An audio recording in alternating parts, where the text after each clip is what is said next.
Hello दोस्तों and welcome to our channel Equiverse. आज से हम लोग एक नई सीरीज शुरू करने वाले हैं यहाँ पे टेक्नो फंडामेंटल एनालिसिस करके। अभी इसमें क्या करेंगे ना, स्टॉक्स जो रहेंगे टेक्निकल बेस पे जो अच्छे लग रहे हैं, जिसमें जैसा अच्छे लग रहे हैं क्राइटेरिया अपना है कि एक लॉन्ग अप ट्रेंड हम को देखने को मिला है, एक गुड रैली अपने को पास्ट में देखने को मिली। अभी जो स्टॉक्स है वो साइडवेज कंसोलिडेशन फेज में है, यहाँ से एक ब्रेकआउट हमें देखने को मिल सकता है जहाँ पे स्मार्ट मनी ने अर्लियर एंट्री किया था, इंस्टीट्यूशनल इन्वेस्टरशिप है वहाँ पे।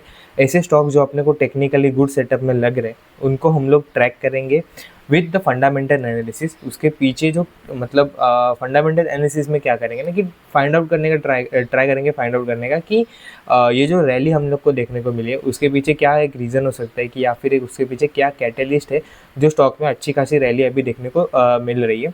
क्या होता है ना कि बहुत बार ऐसे स्टॉक्स आपको मिलेंगे जो अप ट्रेंड में तो है बट उसमें पंप एंड डंप चलता रहता है। ऑपरेटर उसमें स्टॉक्स को जो पंप करते हैं, प्राइस बढ़ा दे, बस फिर बाद में डंप कर देते हैं। उसके पीछे कुछ फंडामेंटल स्टोरी नहीं होता है वो स्टॉक के रन के पीछे। बट हम लोग ट्राई करेंगे कि अगर स्टॉक भाग रहा है तो उसके पीछे का एक फंडामेंटल साइड भी, एक बिजनेस साइड भी एनालिसिस करके चले कि बिजनेस में ऐसा क्या चेंज हो रहा है, क्या मोमेंटम आ रहा है, कहाँ पे अगर मैनेजमेंट कैपेक्स कर रही है, यहाँ पे मैनेजमेंट जाके रेवेन्यू गाइडेंस बढ़ा रही है। ऐसे जो पॉजिटिव मोमेंटम जो फ्यूचर में हो सकते हैं जिसके कारण स्टॉक के प्राइस में अभी डिस्काउंटिंग देखने को मिल रहा है। सो ये सब कैटलिस्ट हम लोग फाइंड आउट करने का ट्राई करेंगे। समझो कोई इंडस्ट्री में अभी टेलविंड है या फिर कुछ गवर्नमेंट का यहाँ पे न्यू सब्सिडी आ गया, गवर्नमेंट का सपोर्ट हुई है वो बिज़नेस को। सो ये सारी चीज़ें जो है वो अपने को टेक्निकल नहीं तो अपने को फंडामेंटल बिजनेस साइड समझनी पड़ती है। तो ये सारी चीज़ें हम लोग फाइंड आउट करेंगे। उसके बाद जो स्टॉक है वो टेक्निकली अप ट्रेंड में होगा, उसको हम लोग ट्रैक करेंगे। एंड जब एक अच्छी टाइट कंसोलिडेशन एंट्री जब अपने को देखने को मिलेगी जहाँ पे रिस्क अपना कम होगा, वहाँ पे हम लोग वो एंट्री में स्टॉक में एंट्री करने का ट्राई करेंगे। ओके, सो बेसिक रीज़न वही है कि पंप एंड डंप वाले स्टॉक से हम लोग यहाँ पे बाहर रहे एंड जो रैली आ रही है उसको हम लोग समझने का ट्राई करें एंड फिर उसके बाद अपना इसमें मार्केट में एंट्री करके चले।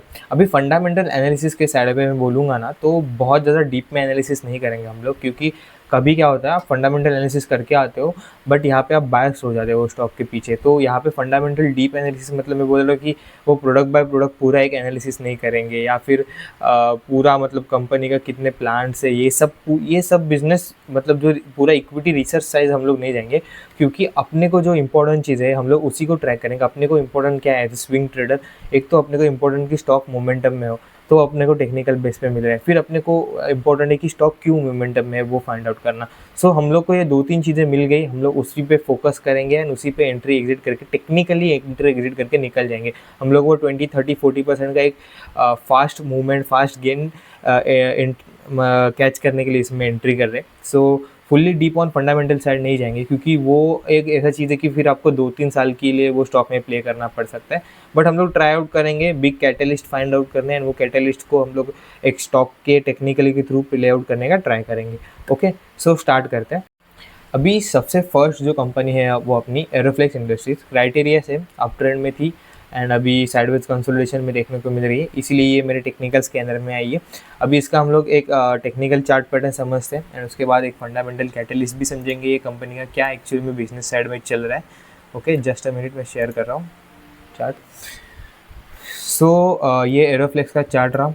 ओके, अभी यहाँ पे देखेंगे एक फ्राइडे सॉरी जून से लेके यहाँ तक एक साइडवेज कंसोलिडेशन में स्टॉक देखने को मिला है। स्टेज 2 करके बोलते हैं हम लोग इसमें एनालिसिस में टेक्निकल बेस पे। अभी यहाँ से ब्रेकआउट देके एक मोमेंटम भी देखने को मिला एंड ये अभी साइडवेज में अपने को देखने को मिल रहा है। स्पेशल थिंग अबाउट ये हम लोग इसको क्यों ट्रैक कर रहे हैं एक मतलब बोलूँगा मैं तो देखो, मार्केट से आप कंपेरिजन करोगे तो समझो एक जनवरी से लेके ये एरोफ्लेक्स में एक 60% का अपने को रैली देखने को मिला। विद सेम टाइम हम लोग अगर इसको मार्केट से कंपैरिजन करें, ये ऊपर एरोफ्लेक्स का चार्ट है एंड नीचे हम लोग स्मॉल कैप का चार्ट ओपन करेंगे तो यहाँ पे देखो ये टाइम से हम लोग ट्रैक करेंगे। ओके, ये टाइम से जहाँ पे मार्केट यहाँ से कंटिन्यूसली डाउनवर्ड ट्रेंड में, वहाँ पे एरोफ्लेक्स का स्टॉक जो है वो अपने को अप ट्रेंड में देखने को मिल रहा है। सो ये एक बहुत इम्पोर्टेंट चीज़ है अपने को ट्रैक करने के लिए कि इसके ऊपर अपने को पता चलता है कि मार्केट में अगर सेलिंग भी चल रहा है, मार्केट में प्रेशर भी है, तो भी एरोफ्लेक्स जो है वो यहाँ पे न्यू हायर हाई बनाते जाता है, क्योंकि उसमें अच्छा खासा डिमांड है। सो वो अपने को अभी ट्रैक करना है कि उसके पीछे का क्या रीज़न है, ये हम लोग फंडामेंटली ट्रैक करेंगे।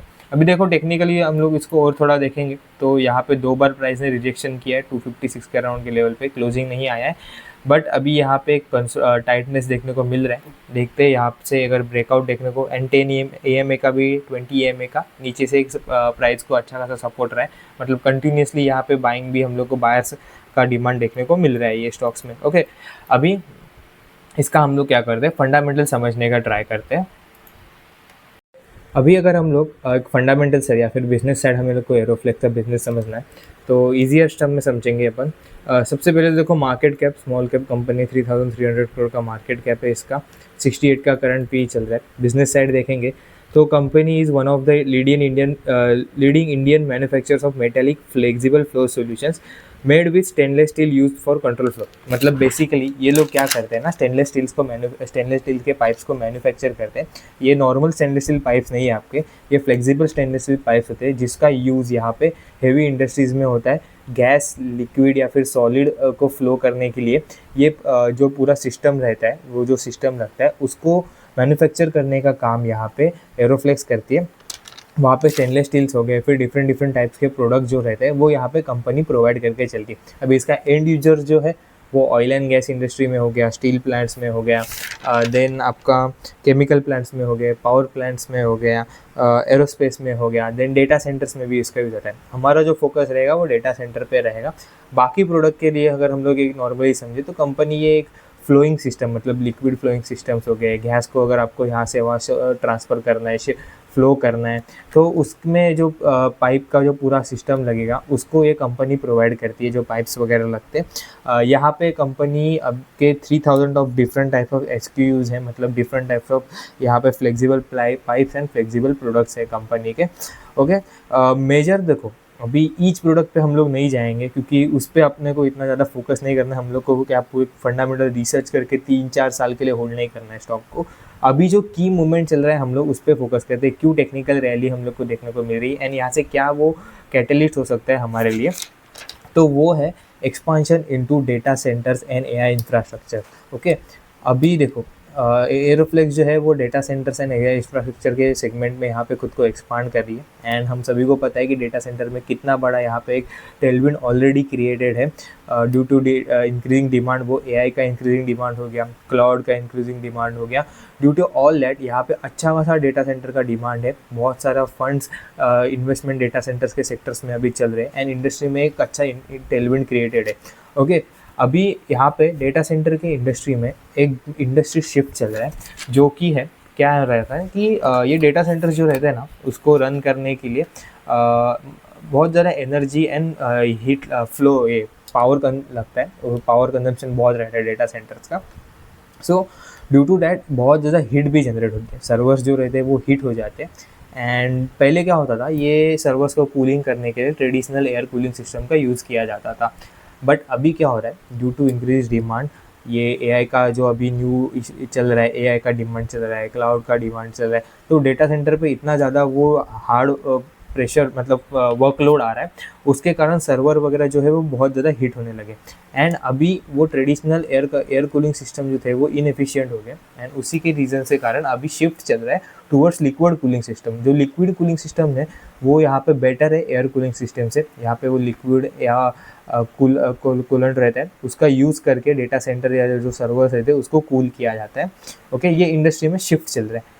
यहाँ पे अपना एरोफ्लेक्स आता है। एरोफ्लेक्स क्या करता है, एरोफ्लेक्स डेटा सेंटर को बिल्ड नहीं करता, बट एरोफ्लेक्स वो जो कूलिंग सिस्टम का जो पूरा पाइपिंग सॉल्यूशंस वगैरह रहते हैं, जैसे पाइप्स लगेंगे, उसके बाद उसमें कनेक्टर्स लगेंगे, फिर उसमें डिफरेंट टाइप्स ऑफ एक प्रोडक्ट्स लगेंगे, बेलोज लगेंगे, ये सब जो पूरा कूलिंग सिस्टम का एक बॉडी रहेगा हम बोल सकते हैं, उसको प्रोवाइड करने का काम उसका एक कूलिंग किट जो रहता है, कूलिंग किट जो रहता है वो एरोफ्लेक्स प्रोवाइड करता है। तो फॉर एग्जांपल अगर हम लोग समझेंगे, डेटा सेंटर्स को समझो, कूल होने के लिए वो लिक्विड का यूज़ है। अभी वो लिक्विड को फ्लो होना चाहिए, राइट, वो फ्लो होगा, उसको कंट्रोल वे में फ्लो किया जाएगा, उसका लीकेज नहीं रहेगा, उसके बाद वो प्रॉपरली हीट मैनेज करेगा। तो वो लिक्विड को फ्लो होने के लिए जो सिस्टम लगता है उसको यहाँ पे एरोफ्लेक्स बिल्ड करके यहाँ पे प्रोवाइड करता है। तो फॉर एग्जांपल एकदम इजी वे में समझेंगे तो ब्लड हमारे बॉडी में उसको फ्लो करने के लिए जैसे वेसल लगता है, वैसे सेम कूलेंट को फ्लो करने के लिए जो सिस्टम लगता है, पाइपिंग सॉल्यूशंस वगैरह लगते हैं, उसको एरोफ्लेक्स प्रोवाइड करेगा। एंड अभी यहाँ पे सारे डेटा सेंटर्स, जो न्यू डेटा सेंटर्स आ रहे हैं, वो मेजरली फोकस कर रहे हैं कि लिक्विड कूलिंग सिस्टम पे ही यहाँ पे फोकस रखे कूलिंग सिस्टम के लिए। तो यहाँ पे एरोफ्लेक्स के लिए एक बहुत बड़ा मार्केट ऑलरेडी अवेलेबल है। अभी इसमें एरोफ्लेक्स क्या करता है, पाइप्स, कनेक्टर, बेलोज, असेंबलीज, ये सब प्रोवाइड करता है। उसको एरोफ्लेक्स सेकेंडरी फ्लूइड नेटवर्क बोलते हैं, SFN सॉल्यूशन करके, जिसमें ये होप्स, पाइप्स वगैरह यहाँ पे उसका इंक्लूजन रहता है। एंड ये एक क्रिटिकल पार्ट हो गया लिक्विड कूलिंग सिस्टम का। एंड ये अगर देखेंगे तो सारे ही डेटा सिस्टम में इम्पॉर्टेंट है। तो यहाँ पे कंपनी के लिए एक बहुत बड़ा ऑलरेडी डिमांड क्रिएटेड है। एंड कंपनी के लिए अगर हम लोग देखेंगे बेनिफिट, तो क्या है ना कि कंपनी को अभी कुछ न्यूली सेगमेंट में नहीं जाना है। कंपनी का देखो, कंपनी पहले भी लिक्विड फ्लोइंग सिस्टम प्रोवाइड कर रही थी, ऑयल एंड गैस में हो गया या फिर डिफरेंट इंडस्ट्री में, स्टील प्लांट्स हो गए, सब इंडस्ट्री में, वहाँ पे वो लोग वो कंट्रोल वे में गैस को फ्लो करना, वो सब कंपनी के पास एक्सपर्टीज पहले से था। अभी सेम एक्सपर्टीज को यूज़ करके कंपनी को यहाँ पे डेटा सिस्टम में अपना जो प्रोवाइड ये सिस्टम है उसको प्रोवाइड करना है। तो कंपनी के पास ऑलरेडी एग्जिस्टिंग एक्सपर्टाइज है, बस उसको न्यू सेगमेंट में जो न्यू थीम अभी अनलॉक्ड हो रही है उसमें अभी उसको एक्सप्लोर करना है। सो ये न्यू एंटरिंग कंपनी जो है वो अभी now entering into high growth data centre theme. यहाँ पे बहुत बड़ा एक एरोफ्लेक्स के लिए एक इंडस्ट्री टेलविंड बन जाता है। अगर हम लोग इंडस्ट्री का ग्रोथ देखेंगे ना, तो ये जो लिक्विड कूलिंग मार्केट का अभी करंटली देखो, CY25 में हम लोग देखेंगे लास्ट ईयर में, तो $2,843 मिलियन का ये था। इसका मार्केट बाय 32 यहाँ पे एक्सपेक्टेड है 2032 के अराउंड कि 21,000 करोड़ तक ये मार्केट चला जाएगा। मतलब यहाँ पे 33% के CAGR से ये मार्केट ग्रो होने का यहाँ पे एक्सपेक्टेशन है। अभी एज ऑफ ये हो गया इंडस्ट्री का demand, but as of now, as of today company कहाँ पे स्टैंड करती है ये प्रोसेस में, वो भी इम्पोर्टेंट है। So as of now company जो है उसके पास ऑलरेडी यहाँ पे कमर्शियल प्रोडक्शन चालू हो गया है। कंपनी का जो एक लॉन्ग टर्म US कंपनी भी है, मतलब US मार्केट में एक डेटा सेंटर में कंपनी है, उसका अराउंड 70 बिलियन का यहाँ पे मार्केट कैप है। वो कंपनी के साथ ऑलरेडी कंपनी का यहाँ पे, एक मिनट में अगर ओपन करूँ, कहाँ पे गया, हाँ, सो यहाँ देखो, Aeroflex signed a long-term agreement to supply liquid cooling solutions for data centers with a listed US corporation valued at over $70 billion marketing. मतलब यहाँ पे US की कंपनी है, बहुत बड़ी $70 बिलियन की कंपनी है, मार्केट कैप कंपनी। अभी उसके साथ कंपनी का पार्टनरशिप हो गया है लिक्विड कूलिंग सिस्टम प्रोवाइड करने के लिए। तो ऑलरेडी कंपनी का यहाँ पे एग्जीक्यूशन हम लोग बोल रहे स्टार्ट हो गए। ड्यूरिंग द FY26 आप देखेंगे तो यहाँ पे 571 पीसेस ऑफ SFN स्किड, मतलब जो हम लोग ने बोला ना, ये कहाँ पे गया, हाँ, सेकेंडरी फ्लूइड नेटवर्क, उसका यहाँ पे 571 अभी तक यहाँ पे कंपनी ने पीसेस अभी तक यहाँ पे सेल भी किए। एंड देन हम लोग अगर देखेंगे तो यहाँ पे कैपेसिटी एक्सपांशन भी चल रहा है कंपनी का। लास्ट दिसंबर तक या फिर लास्ट मंथ तक कंपनी के पास 2000 पर यूनिट्स का यहाँ पे कैपेसिटी था, वो अभी बढ़ा के 6000 पर यूनिट्स कर दिया।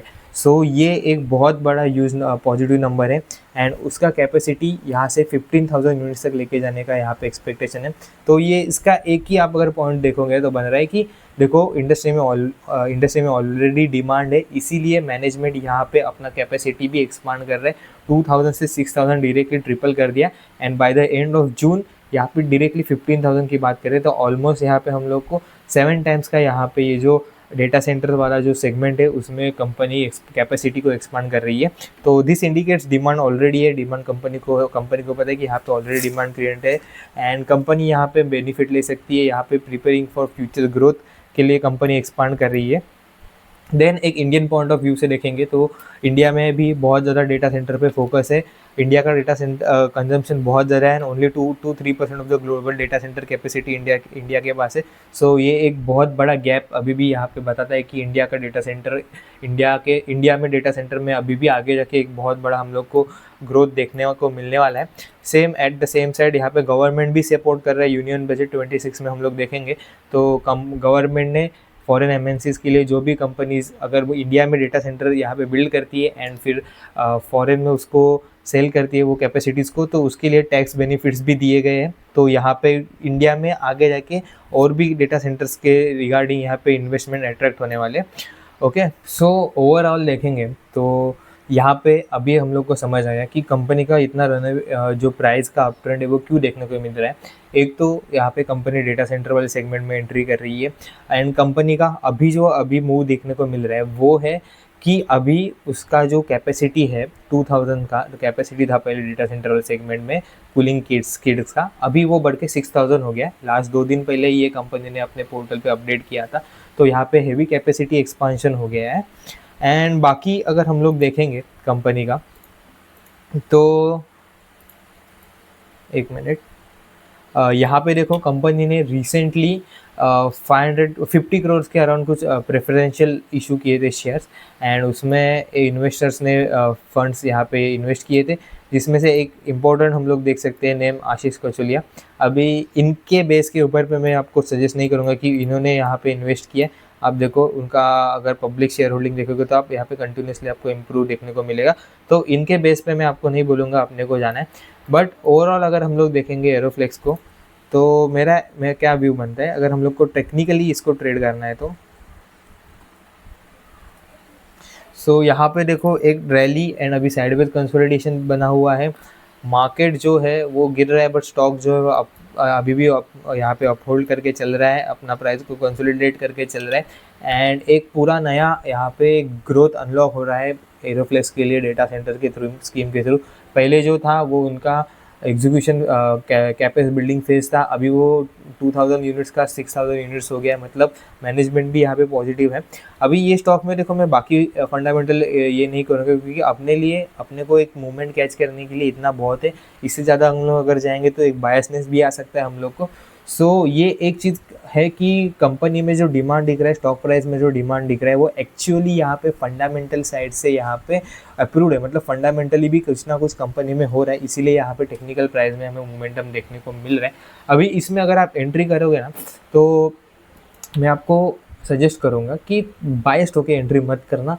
मतलब यहाँ पे ये जो स्टोरी मैंने पूरी बताई आपको फंडामेंटल्स है, उसको लेके कि यहाँ कंपनी डेटा सेंटर में फोकस करिए एंड फिर अपने मतलब स्टॉक अभी तक अभी ऊपर जाएगा, ऐसा लेके मत करना। क्योंकि टेक्निकली अगर हम लोग एंट्री कर रहे हैं तो हम लोग को यहाँ पे स्टॉप लॉस लेके एंट्री करना है। मतलब समझो अभी अगर देखो अच्छा सा एक कंसोलिडेशन देखने को मिला, फिर ब्रेकआउट देखने को मिला, तो वो टाइम पे हम लोग एंट्री कर सकते हैं।